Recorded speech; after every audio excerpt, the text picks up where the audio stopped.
Assalamu alaikum, ji ayanu, pakhair ragale, ni hao, chunashume, washmale, ohai gonzaimas, guten morgen, hola, bonjour, privyet, kaifahal, ahlan wasalan, marhaba, hale shama chatore, and a very amazing good morning and a very warm welcome to everybody who's tuned into PTV World and are watching World this morning alongside Shahzad Khan. I hope everybody's perfect.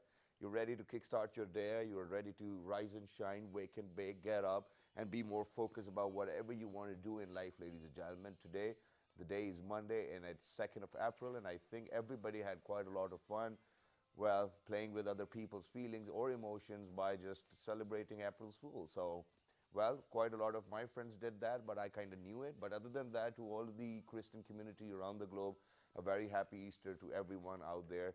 And may all of us be blessed and together as well, because Pakistan is land for everyone, for every religion which is out there, and we know how to respect them.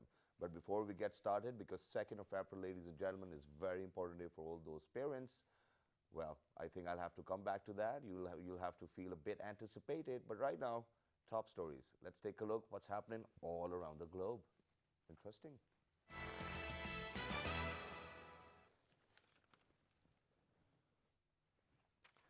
The Christian community celebrated Easter across the country to mark the resurrection of Jesus Christ.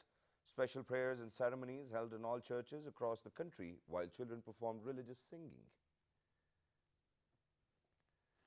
Happy Easter.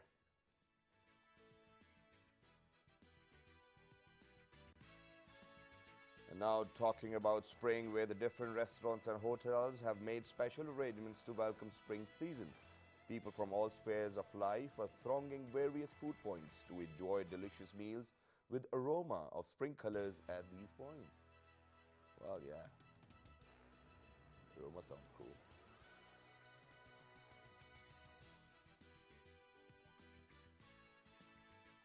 I feel hungry now.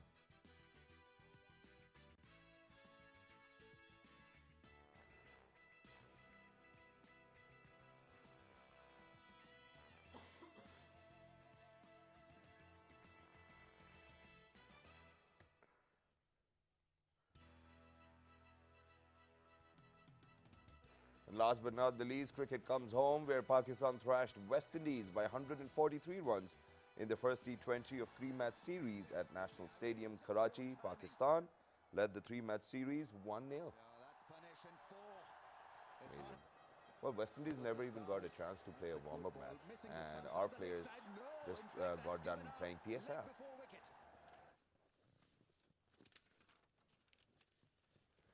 All right, ladies and gentlemen, so these were the top stories or stories we gathered for you guys, which we think are very entertaining. And cricket is something which we can never ever leave behind, because we're a cricketing nation. And not just cricket, we are into quite a lot of other sports too as well. But this is something which we are not discussing today.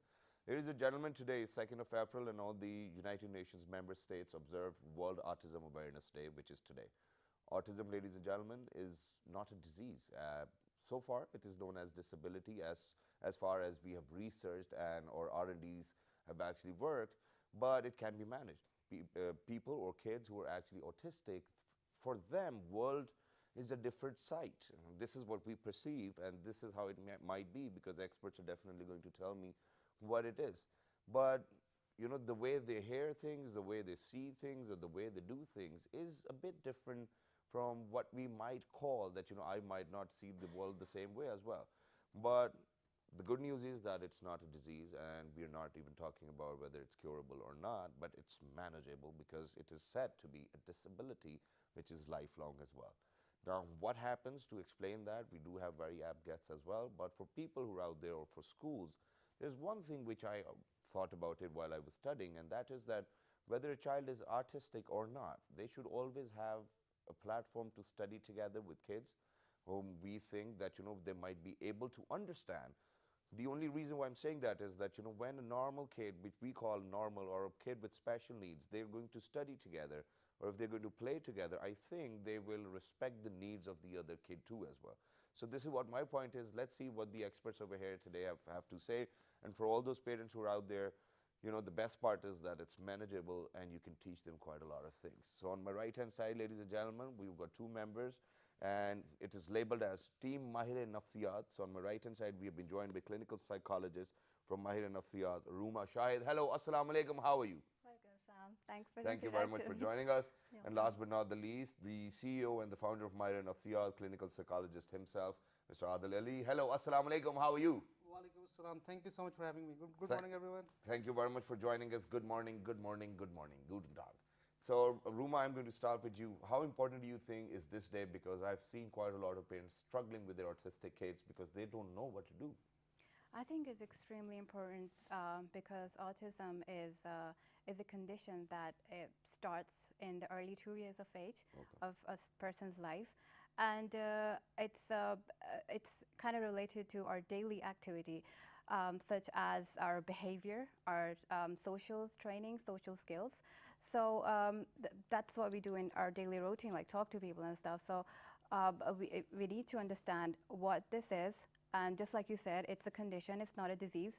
So we're here to spread more awareness on how it can be managed through different therapeutical techniques, and we as a psychologist, how we can spread awareness and prevent different social issues from taking place. And then different solutions too as well, that how to stop it or probably how to manage it as well. So then moving on to you, first of all, I want to know, because the last time when you were here, it wasn't really Team Mahir Nafsiyat.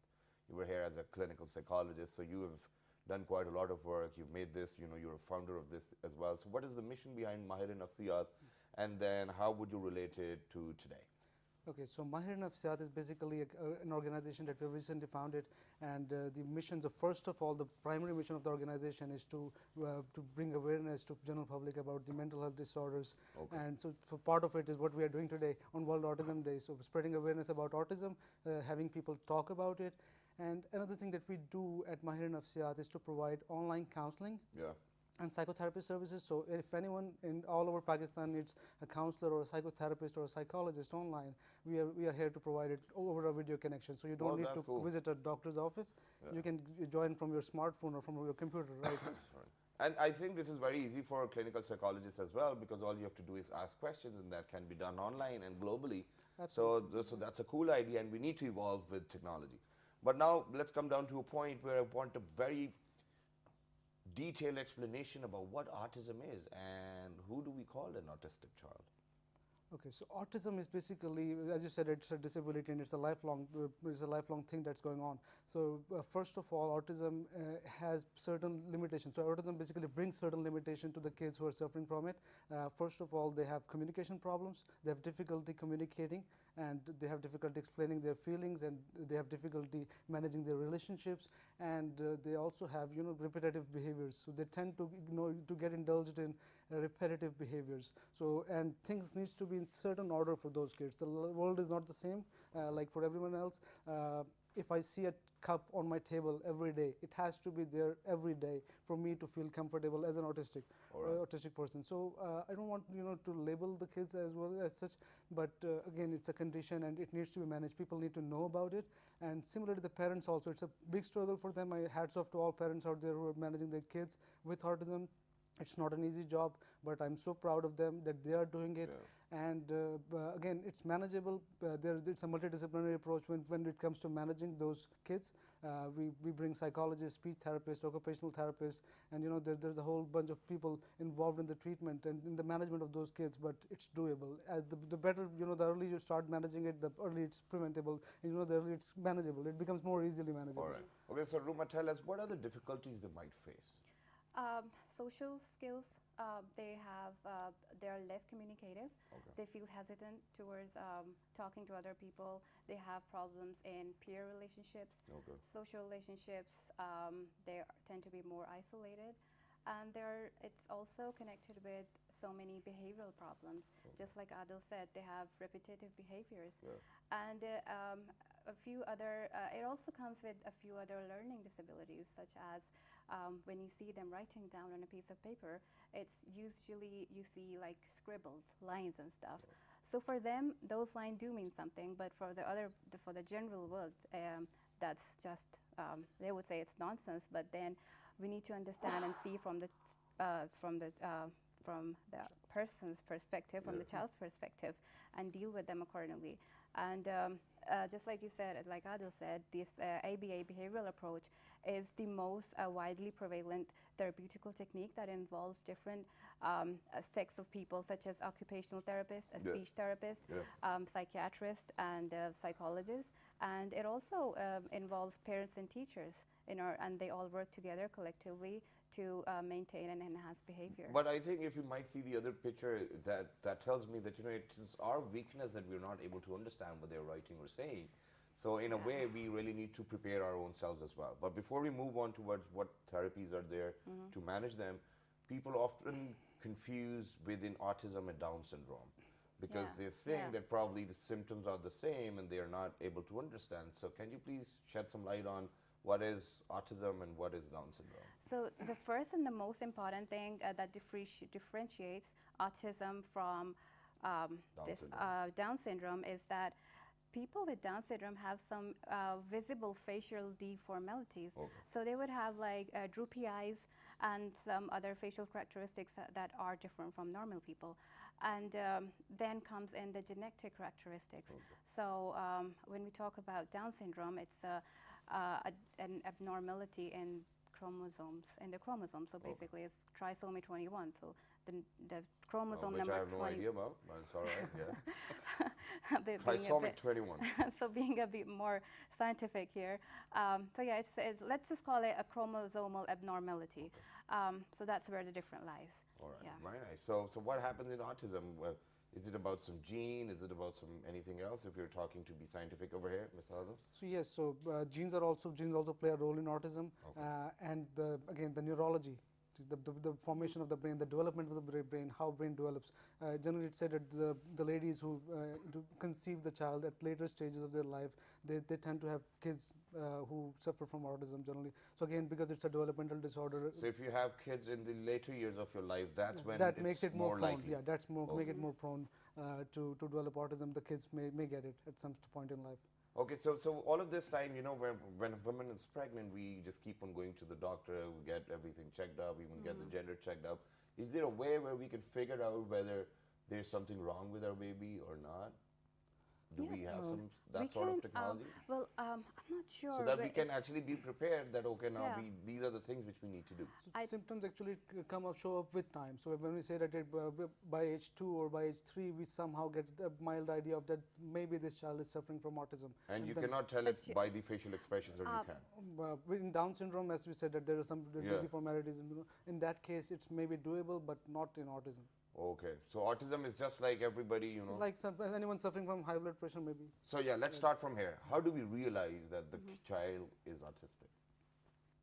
So from the communication perspective, that child may have some difficulty in communicating and when making some relationships, and the talking patterns, some of those kids tend to repeat what they are being told. So like if someone is told a statement like Baba, they would start repeating it as it is, and they would not try to make more out of it, and will just be staying with those words for a long time.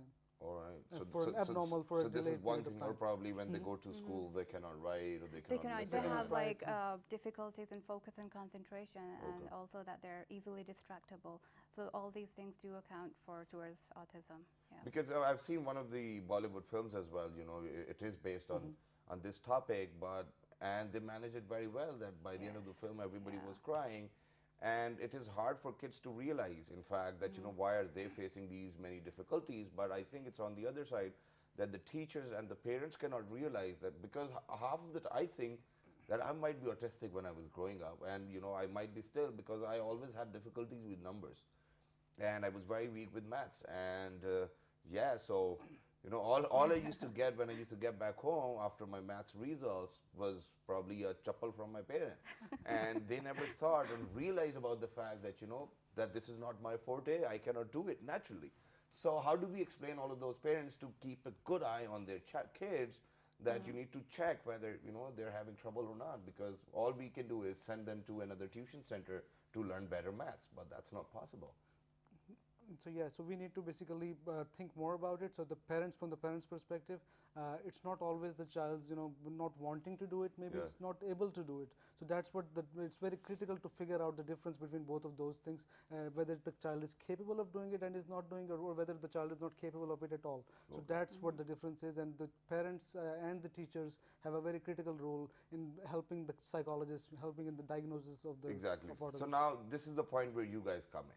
Now parents have realized that okay, there's something wrong with my kid. They bring the kid to you. So what kind of therapies are there, and according to age? For example, somebody came in very late, probably out at 20.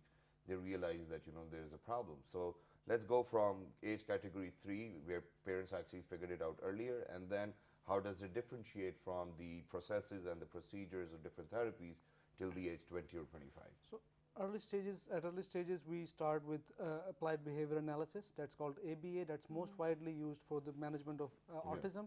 And that's a kind of behavioral technique where we basically reinforce the behaviors that we want to inculcate in the kids, that we want the kids to have. And we also, at the same time, discourage the behaviors that we don't want the kid to take on. Okay. So So what type of behaviors are we talking over here where you want them to adopt, and what type of behaviors you want them to change? And how do you make it happen?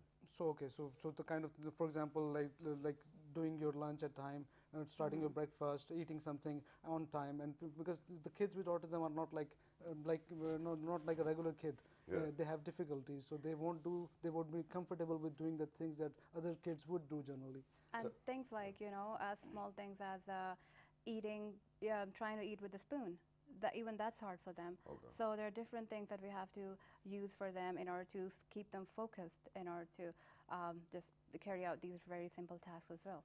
So All they right. get- So, they get- so how do you become friends with them then? Because it gets difficult for you to get into their head and then tell them. So what kind of relationship is required for a psychologist or a teacher or a mother or a father or sisters or friends or brothers? I think in order to know them more, we have to be more like them.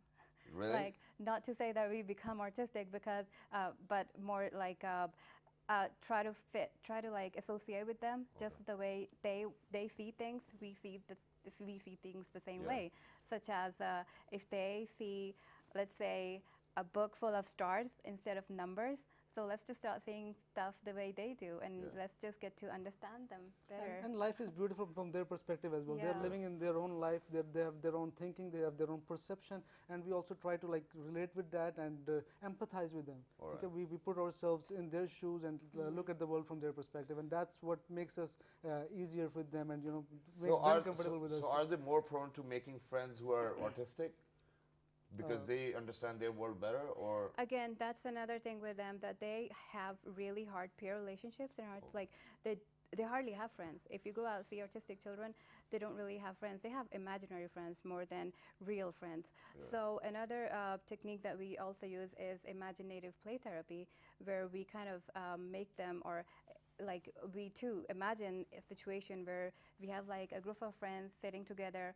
I'm not sure if you have seen those cartoons, Foster's Home for Imaginary Friends. Yeah. So that's like another situation that we kind of put them into, and they imagine their life the way they want to be. yeah? And Yeah. I think that on a very lighter note, just because you just said that they had imaginary friends, I think because my wife got some imaginary friends as well, and their names are Ram, Lata, and I don't know, Eddie and whatnot. So thank you. Now I know.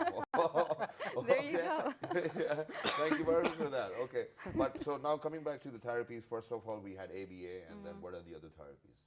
Imaginative behavior therapy, Yeah. just like I said. We also have speech therapy, Okay. used for children who have problems in interaction. We have social skills training in order to make them more eligible for So for communication. let's talk about these therapies again. So what do we do in imaginary behavior therapy? It's like a play therapy where we kind of imagine a few, just like you said, imaginative names. We Yeah. give different people different I mean, names. imagine Ramlata. Okay, let's say Ram and Lata. Ramlata, yeah. Yeah. So yeah, we imagine different names, Ramlata, Eddie, and stuff, and they become friends with them, and they tend to communicate with them. Yeah. And during that process, they let out their mind, their feelings, their emotions, and that's how we get to know them more. Okay. Yeah. So So play therapy is very important. So kids like to play. Of that age group, they would love to do it. Yeah. And so we kind of help them use those activities for our treatment purposes. So we kind of inculcate the things that we want them to do within their play. So while they're playing with their imaginative friends, so we are also inculcating our treatment part. Yeah, all right. And that's how it works with those So kids. you're making sure that the imaginary friends are here too as well, and you pretend the same. Well, that's a cool idea. And okay, now coming back to the speech therapy, because they are often at times have difficulty speaking or learning to speak.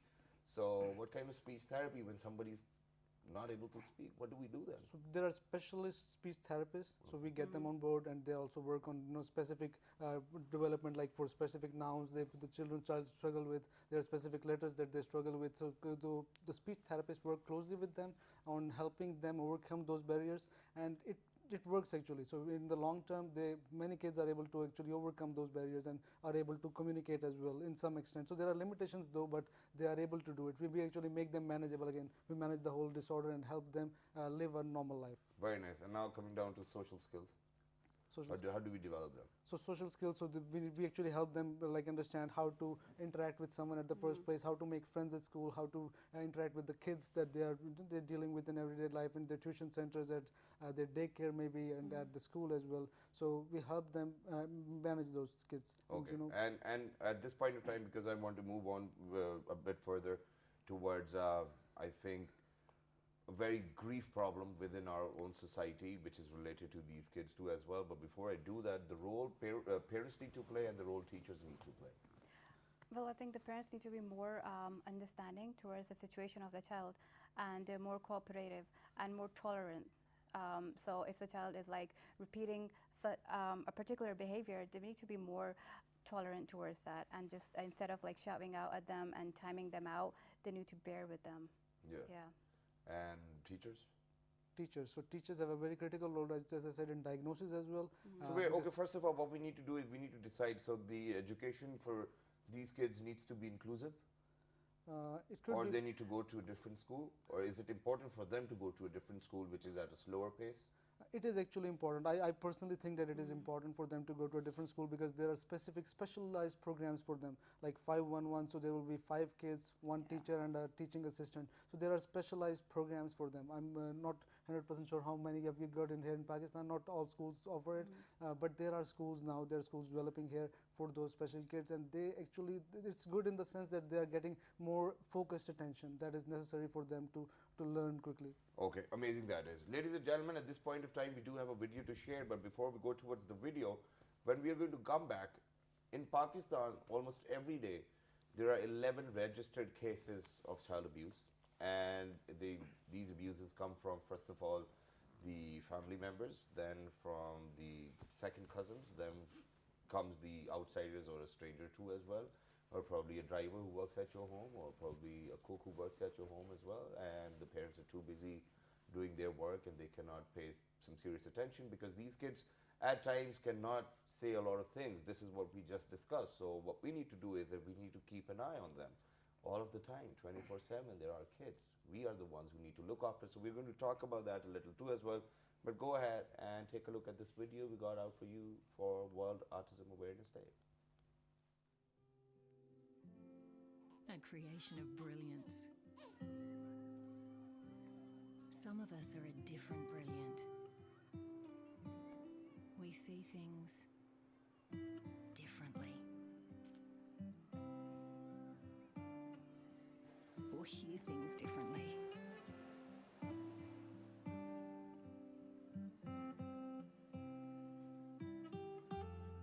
Some of us only see solutions.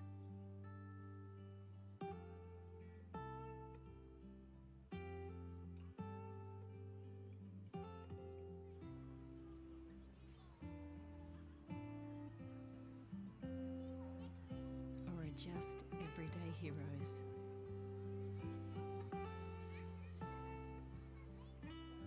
Sometimes we struggle in social situations, and we really appreciate when you give us a hand. And you may not know by looking at us, but we can be anyone. And this is how we came into the world, as us a different brilliant. Because we're on the spectrum. All right, ladies and gentlemen, well, we at PT World over here definitely try to ensure that we spread awareness, and as much as we know, we try to get the guests over too as well, and we keep on doing that on World this morning. But before going towards the video, I told you that we're going to talk about a very brief issue, but before we move on to that, ladies and gentlemen, there are many geniuses around the world who were autistic. For example, Albert Einstein was autistic. So for all those parents who might be thinking, you know, you might come to a point which I don't think is a very righteous point to say over here at this point of time, but you do not feel very okay about your kids. But you never know what kind of revolution they can bring in if they are managed and they are taught in a very well-behaved manner. I think they become a very amazing part of the society. So now coming back to the point where I wanted to talk about that there are every day 11 different cases of child abuse in Pakistan which are registered. And these groups are more prone to it. What do you have to say about it, first of all? So I think yes. First of all, this group is one of those vulnerable groups to abuse, because they are the kids who cannot express their feelings. They have difficulty communicating. They have difficulty making relationships and communicating what's going on with them. So the perpetrators of abuse generally target such groups. Okay. They know that this is a kid who won't tell anyone, and so it's a good idea to maybe attack that. So this is one of those vulnerable groups in our society. And so I think the weakness lies in the hands of the parents too as well, that they were not able to look after their kid, or probably they were busy, and you know, such a tyranny did take place. So first of all, what's their role, and then how do we need to keep it? For example, if you have an autistic child in your house, what are the things we need to do, small things? I think the parents need to look for the first signs of any behavioral change or any behavioral disturbance. Yes, that's what I'm talking about. So what can be those behaviors? Let's talk about them, give them a hint. Yeah, like extreme fidgety, extreme isolation, extreme crying spells. Those are the first major signs that parents need to look for. And other than that, I think parents and children should have a certain level of trust between them, and parents should be more friendly with these people, with but these imagine children. if, Ruma, if somebody's having difficulty talking, how do you think they're going to express anyways? How are we going to find it out? It's actually very difficult to. So with kids who are suffering from autism, it's become more challenging for us as well. So for teachers as well, for parents as well. So what we need to do, we need to work with them on building those capacity for communication. And you know those trainings. So basically, once the kid has developed a okay, I'm sorry that I have to stop you over here, ladies and gentlemen. We just have to go for a small break. Don't go anywhere, because when you guys will be back, we'll be continuing the conversation with others. Good morning.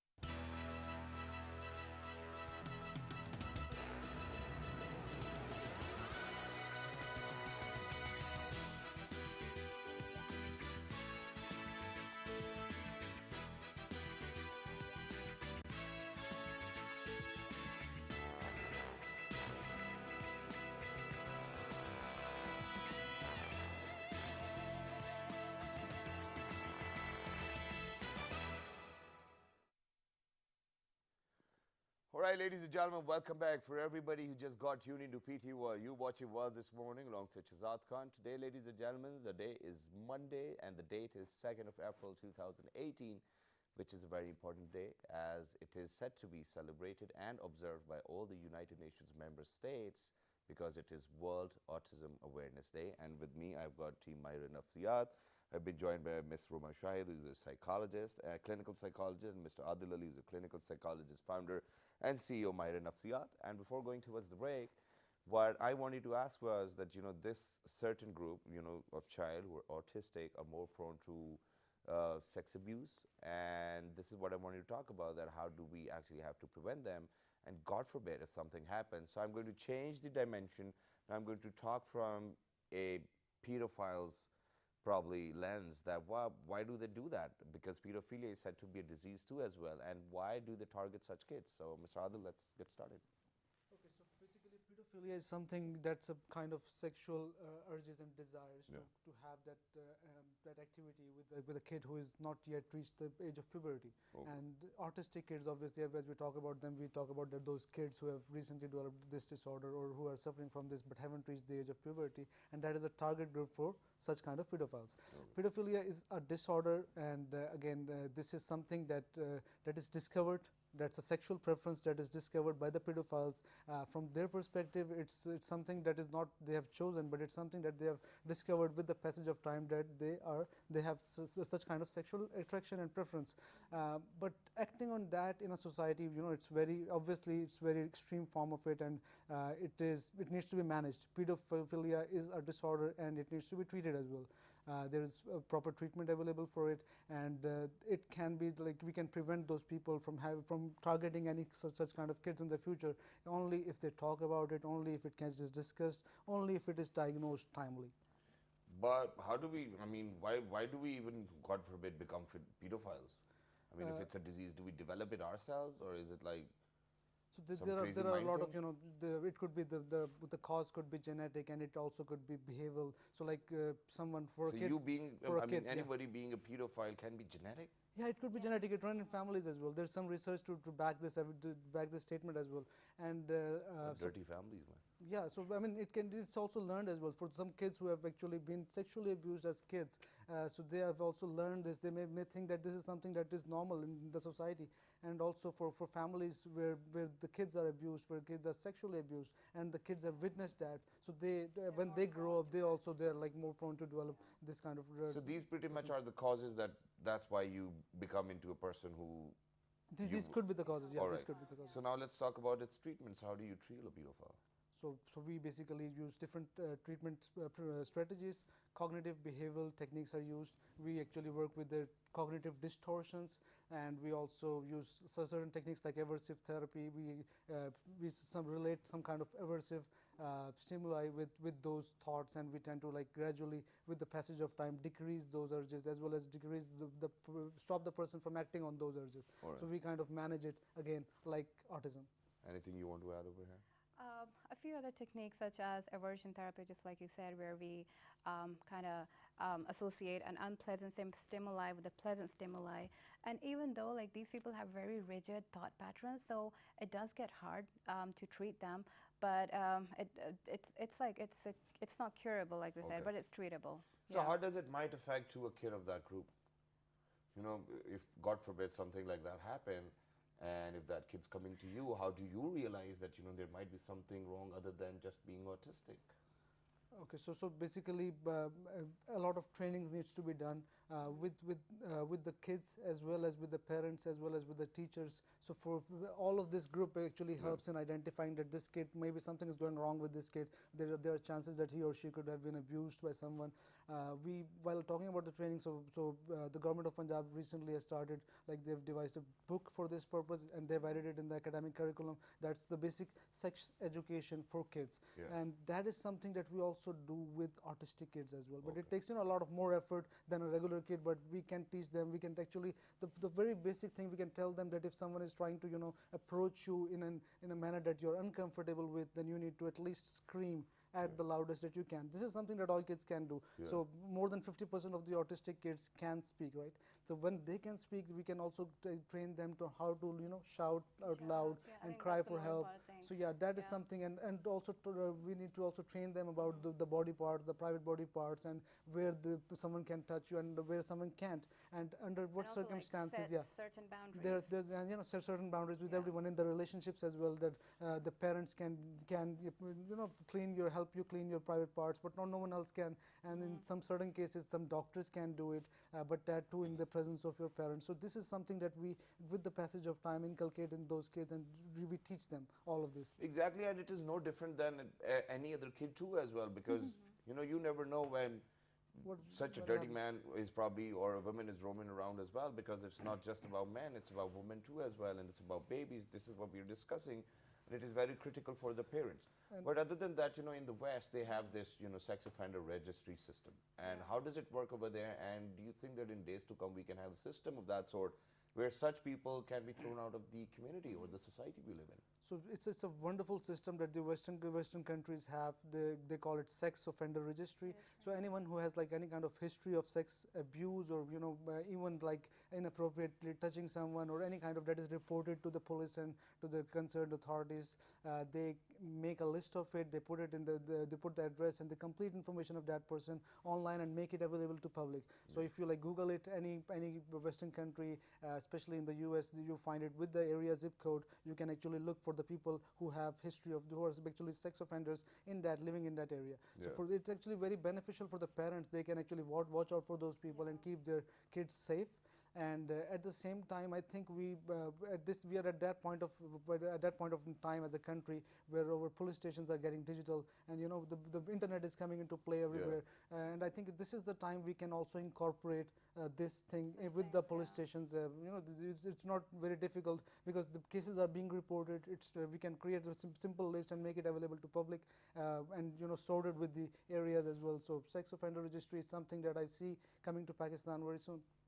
Now, Ruma, I want a very different perspective, and the perspective I want over here is that the only reason why I said that it's not just only men, there's women too as well, because we over here these days in the cities of Pakistan experience that people are so prone to getting those, midwives or I don't know what, nannies probably, who hold the kids all day long, feed them and whatnot.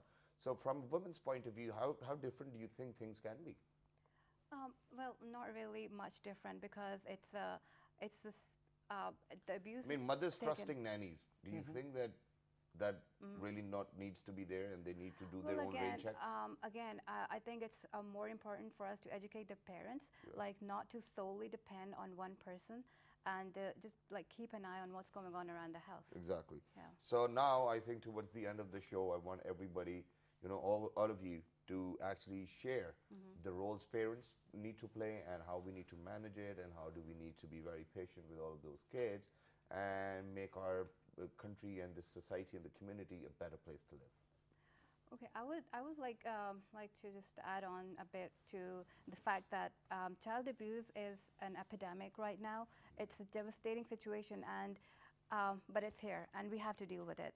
So the thing is that we need to, excuse me, educate the parents more than the children, and we need to let them know that keep an eye on the children, and communicate more with them, and tell them what's important, and tell them how to say no. Tell them to be more assertive. Very nice. Other So what about you? trust, I think trust and a very basic relationship between a very good, healthy relationship between the parents and the kids. I think this is critical in this situation, and the parents and the teachers need to do the sex training, the basic body safe touch training, what to do, who can touch the kid and who cannot, and under what circumstances it's okay and under what circumstances it's not. So these are the circumstances and scenarios that needs to be taught to the kids, and also we need to tell the kids we need to encourage the kids to talk about it. If someone is making them uncomfortable by touching them, or inappropriately touching them and doing things that they don't like, and so we need to educate our kids that they speak about it, they tell their parents, they tell the people around them that they trust about it.